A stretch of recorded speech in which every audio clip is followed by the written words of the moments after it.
నేను ఈ మాటలన్నీ కూడా ఎందుకు చెప్తా ఉన్నానంటే మేనిఫెస్టో అన్నది ఎందుకింత పవిత్ర గ్రంథము దానికింత శాంక్టిటీ ఎందుకు ఉండాలి అని అంటే కారణం ఏంటనంటే ఆ మేనిఫెస్టోలో మనం చెప్పిన వాగ్దానాలు ఆ మేనిఫెస్టోలో మనం చెప్పిన మాటలతో ఆ తర్వాత అధికారంలోకి వచ్చిన ఆ పార్టీ అధికారంలోకి వచ్చిన వాళ్ళు అవి చెయ్యకపోతే పేదల బ్రతుకులు ఏ రకంగా చిన్నాభిన్నమవుతాయి అన్నదానికి ఉదాహరణ మన ప్రభుత్వం ఈ 58 నెలల మన ప్రభుత్వం కన్నా ముందు ఒక్కసారి ఏం జరిగింది అప్పట్లో చంద్రబాబు నాయుడు గారు ఆయన కూటమి అప్పట్లో వాళ్ళ మేనిఫెస్టోలో వాళ్ళు ఏం చెప్పారు వాళ్ళు చేయని కారణంగా ప్రజల బ్రతుకులు ఏ రకంగా చిన్నాభిన్నమయ్యాయి అన్నది ఒక్కసారి గమనించాల్సిన అవసరం కూడా ఉంది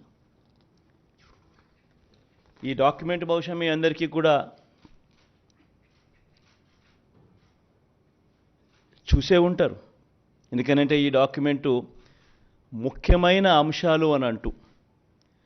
2014లో సాక్షాత్తు ఇదే ముగ్గురు ఇప్పుడున్న ముగ్గురే కూటమిగా ఏర్పడి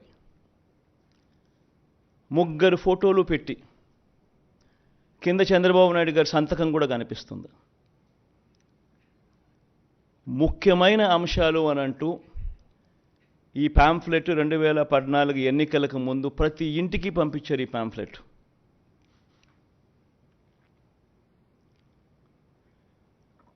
ప్రతి ఇంటికి పంపించిన ఈ పాంఫ్లెట్ను చూసి వీళ్ళిచ్చిన టీవీలలో వీళ్ళిచ్చిన అడ్వర్టైజ్మెంట్లను చూసి అప్పట్లో ఈనాడులో చూస్తే ఆంధ్రజ్యోతిలో చూసిన ఏబిఎన్లో చూసిన టీవీ5లో చూసిన అడ్వర్టైజ్మెంట్లు కూడా ఊదరగొట్టేవాళ్ళు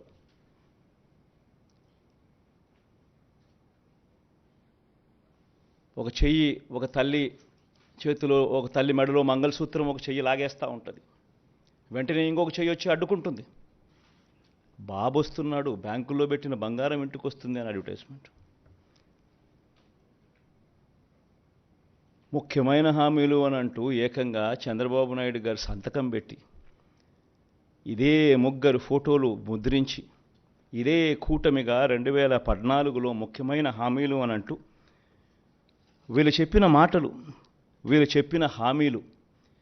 ఏ మాదిరిగా ప్రజలు నమ్మి వీళ్ళకు ఓటు వేసినందుకు వాళ్ళ బ్రతుకులు ఏ రకంగా అతలాకుతలమైనాయి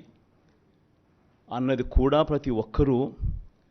నాగరిక ప్రపంచంలో గమనించాల్సిన అంశం ఎందుకనంటే ఒక రాజకీయ నాయకుడు ఒక రాజకీయ పార్టీని నమ్మి ప్రజలు ఓట్లేస్తారు వాళ్ళు చెప్పే ఈ మేనిఫెస్టోను చూసి ప్రజలు ఓట్లేస్తారు వేసిన తర్వాత అది ఇంప్లిమెంట్ కాకపోతే వాళ్ళ బ్రతుకులు ఏమవుతాయని కనీసపు ఆలోచనలు కూడా లేకుండా రాజకీయాలు చేయడం మొదలు పెడితే బ్రతుకులు ఎలా ఉంటాయి ఇందులో చెప్పిన ముఖ్యమైన అంశాలు రైతుల రుణమాఫీపై మొదటి సంతకం చేస్తానన్నారు మరి 87,612 కోట్ల రూపాయలు రుణమాఫీ అయిందా ప్రతి సిద్ధం సభలోనూ ఈ ప్రశ్నలు నేను వేస్తా వస్తున్నా పొదుపు సంఘాల రుణాలు పూర్తిగా రద్దు చేస్తామన్నారు 14,205 కోట్ల రూపాయలు డ్వాక్రా సంఘాలకు పొదుపు సంఘాలకు రుణాలు మాఫీ చేస్తామన్న సొమ్ము ఒక్క రూపాయైనా మాఫీ చేశారా